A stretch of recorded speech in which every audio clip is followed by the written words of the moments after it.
Evangelho de João, capítulo 6, os versos 67 a 69, nós vamos ler inicialmente. O título dessa mensagem é Para Onde Iremos? Porque a gente já não aguenta mais esse lugar, a gente está precisando voltar para casa. E para chegar lá tem um percurso. E esse percurso envolve seguir quem pode nos levar. Então perguntou Jesus aos 12, porventura quereis também vós outros retirar-vos? Respondeu-lhe Simão Pedro, Senhor, para onde iremos? Se só tu tens as palavras da vida eterna. E nós temos crido e conhecido que tu és o Santo de Deus. Essa talvez tenha sido uma das mais poderosas declarações a respeito em que Jesus é declarado o Cristo nos evangelhos. E é feito da boca de Pedro, talvez o mais notável dos seus discípulos. Mas o que levou Pedro a dizer isso? E o que levou Jesus a fazer essa pergunta? O que nos trouxe até aqui? Ao ponto em que Jesus pergunta, vocês também querem ir embora? E Pedro diz assim, para onde iremos? E a pergunta dessa manhã para mim e para você é, para onde você tem ido? Você sabe para onde você está indo? Aqui pode ser o nosso endereço, mas aqui não é o nosso lar. Se cremos no Evangelho, então entendemos que estamos aqui de passagem, a caminho de um outro lugar. Quem nós seguimos diz sobre para onde estamos indo. Quem você segue está te levando para onde? No início do capítulo conta uma história, um episódio muito conhecido, talvez um dos mais emblemáticos episódios dos evangelhos. O momento em que Jesus reúne ao seu redor muita gente e ele começa a pregar, só que ele se estende na pregação. Só que o pessoal começa a sentir fome. Então Jesus, erguendo os olhos e vendo que grande multidão vinha ter com ele, disse a Filipe, onde compraremos pães para lhes dar a comer? Mas dizia isso para experimentar, porque ele bem sabia o que estava para fazer. Respondeu-lhe Filipe, não lhe bastariam 200 denários de pão para receber cada um o seu pedaço? Um de seus discípulos, chamado André, irmão de Simão Pedro, informou a Jesus, está aí um rapaz que tem 5 pães de cevada e 2 peixinhos. Mas que é isso para tanta gente? Disse Jesus, fazei o povo assentar-se, pois havia naquele lugar muita relva. Assentaram-se, pois, os homens em número de quase 5.000.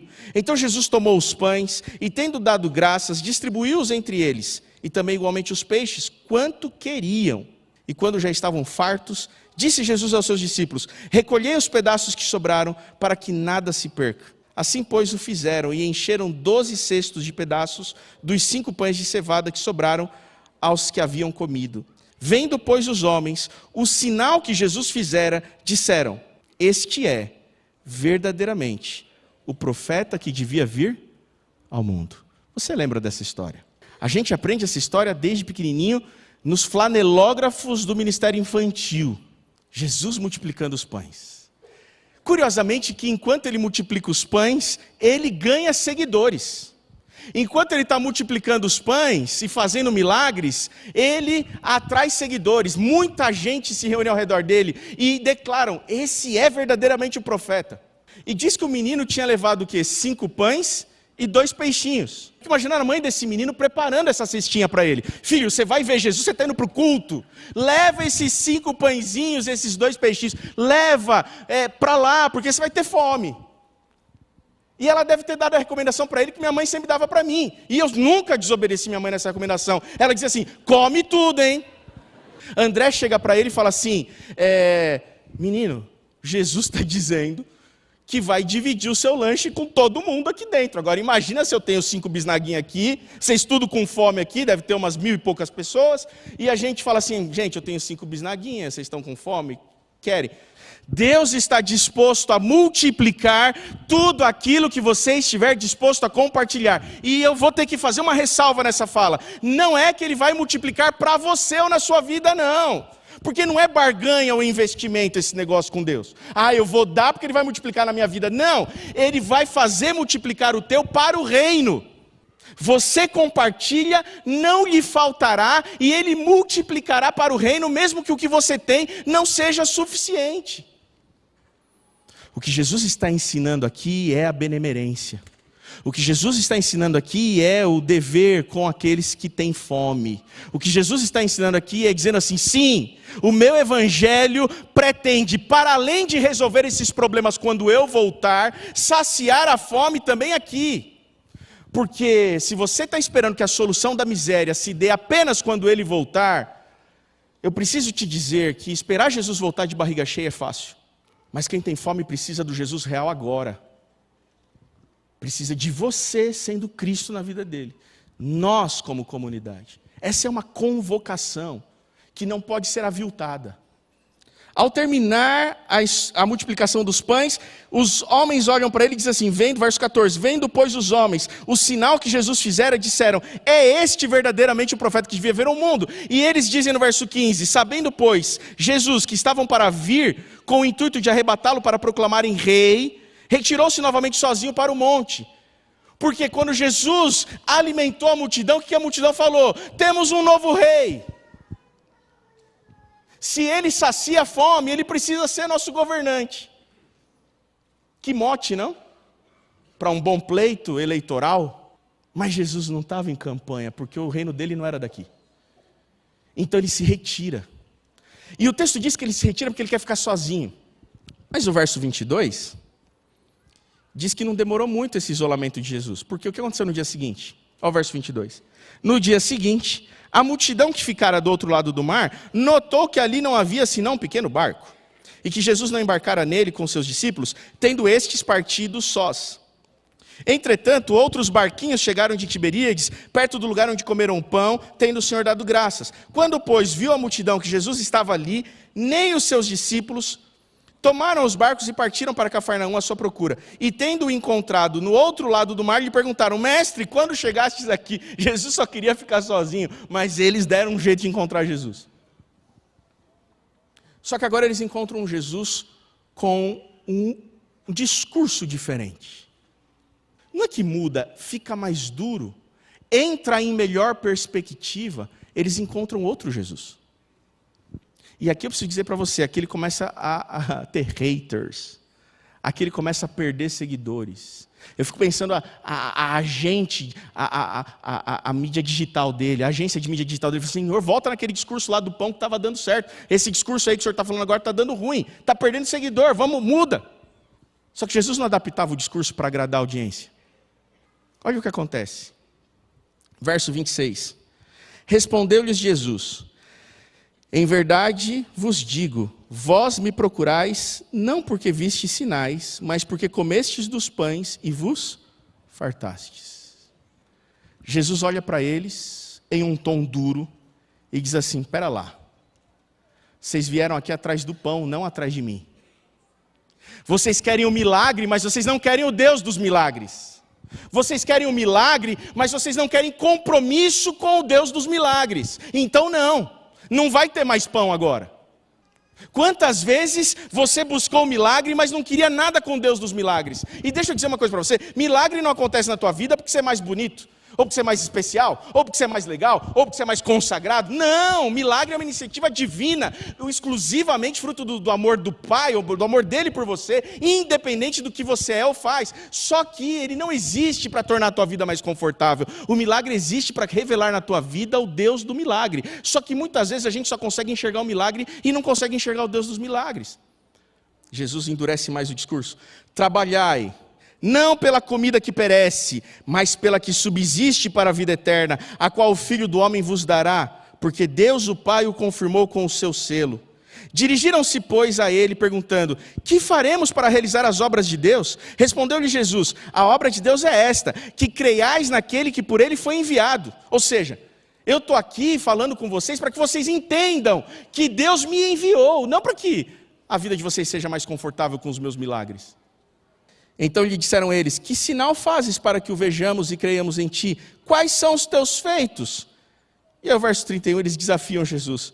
Nossos pais comeram maná no deserto, como está escrito, deu-lhes a comer pão do céu. Aqui começa uma discussão. E aí eles olham para Jesus e desafiam Jesus, quase que zombeteiramente, dizendo assim, você está dizendo que você é filho de Deus, mas você não quer dar pão para a gente? Você não é maior que Moisés. Isso é duro. Você não é maior que Moisés, porque Moisés deu pão para os nossos pais todos os dias, a saber, o maná. Logo, Moisés é maior do que você. Verso 32, Jesus responde ao 35. Replicou-lhe Jesus: em verdade vos digo, não foi Moisés quem vos deu o pão do céu, o maná. O verdadeiro pão do céu é meu Pai quem vos dá. Porque o pão de Deus é o que desce do céu e dá vida ao mundo. Então lhe disseram: Senhor, dá-nos sempre desse pão. Declarou-lhes, pois, Jesus: eu sou o pão da vida. O que vem a mim jamais terá fome, e o que crê em mim jamais terá sede. Jesus estava dizendo: eu sou maior do que tudo aquilo que até agora vocês entenderam como religião. Isso ofende aquela audiência profundamente. E a discussão aumenta o tom. Jesus, no verso 35, diz assim: eu sou a palavra que dá vida. Se a gente abandonar a palavra do centro da nossa vida religiosa e espiritual, a gente perde o rumo e deixa de saber para onde a gente está indo. A palavra precisa estar no centro da nossa experiência de fé e de adoração. Sabe o que Jesus está dizendo aqui em João 6 para os seguidores dele?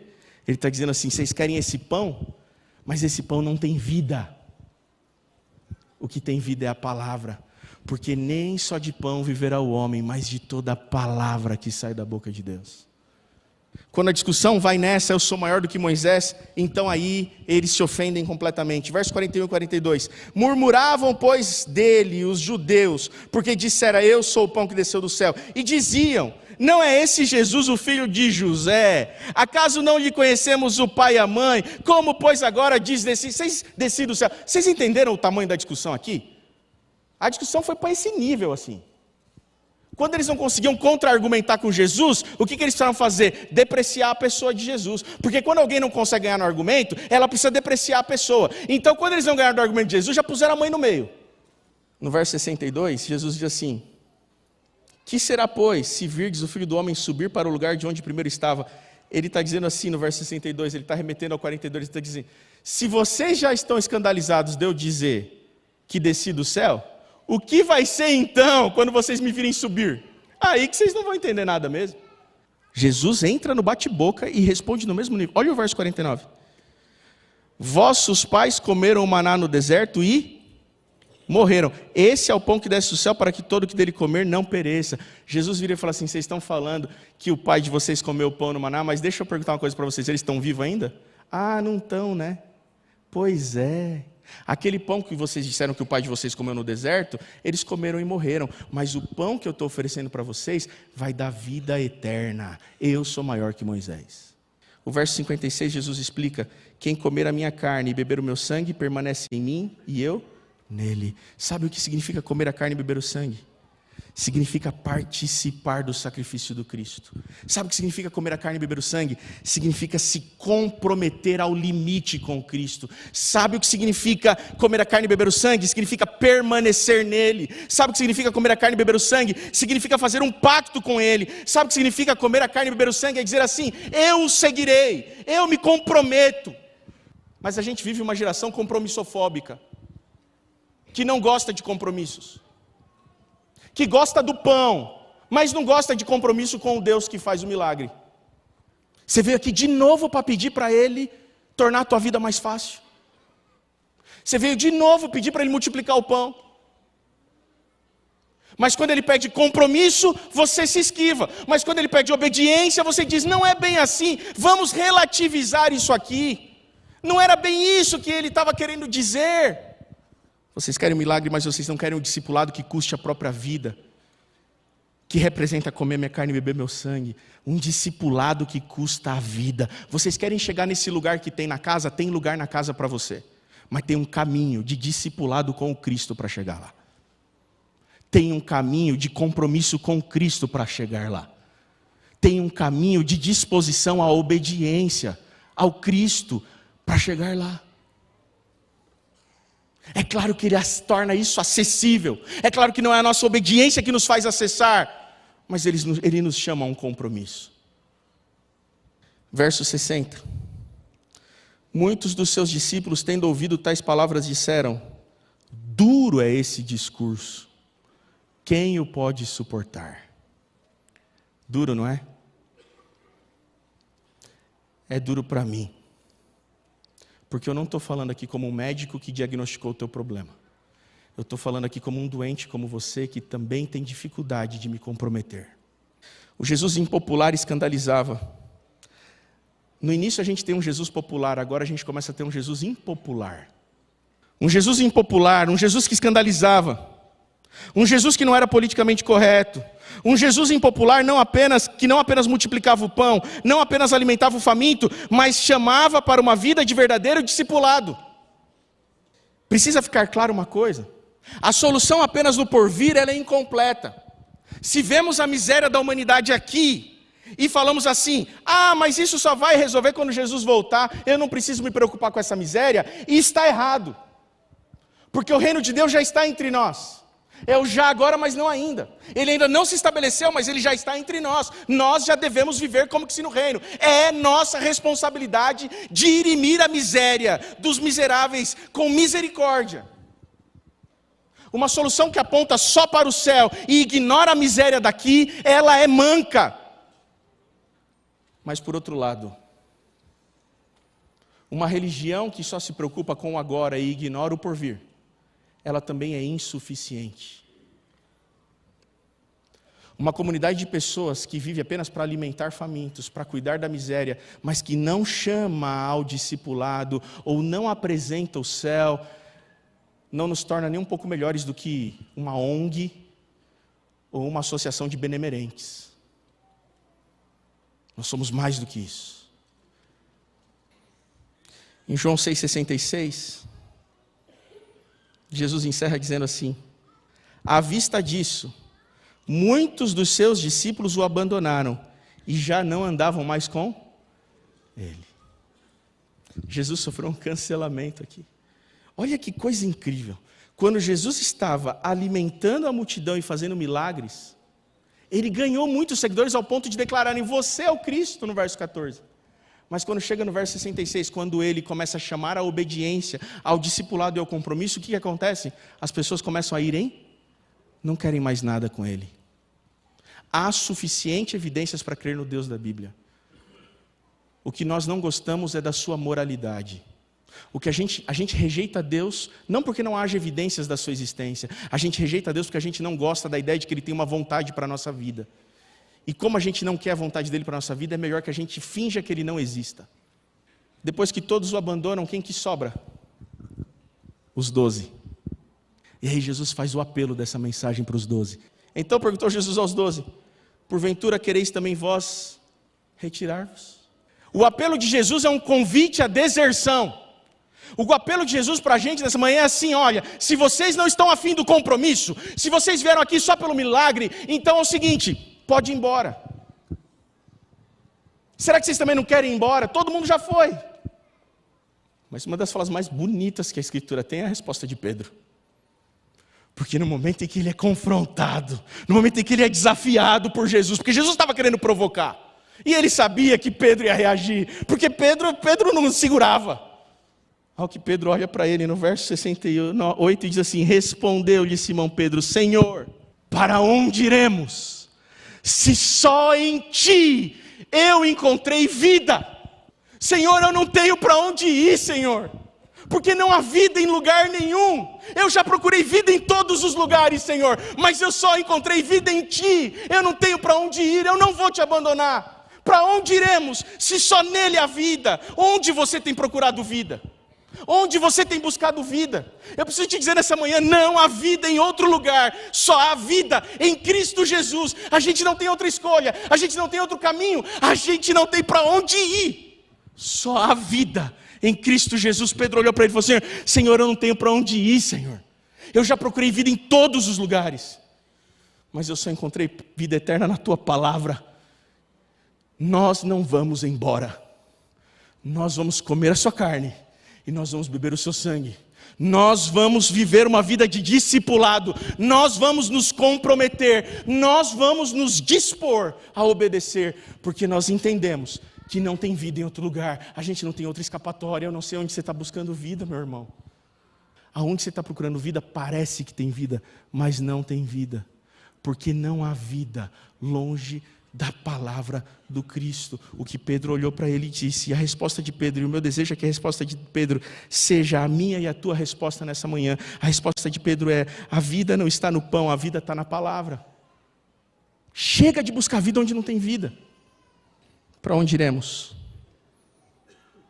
Se só tu sabes o caminho. Para onde iremos? Se só Ele sabe o caminho. Para onde iremos? Se só Ele é a verdade. Para onde iremos? Se só nele há vida. Não temos para onde ir. A resposta nessa manhã é, Senhor, nós não vamos a lugar nenhum. Nós vamos segui-lo até o fim. Porque Jesus é melhor do que ouro e bens.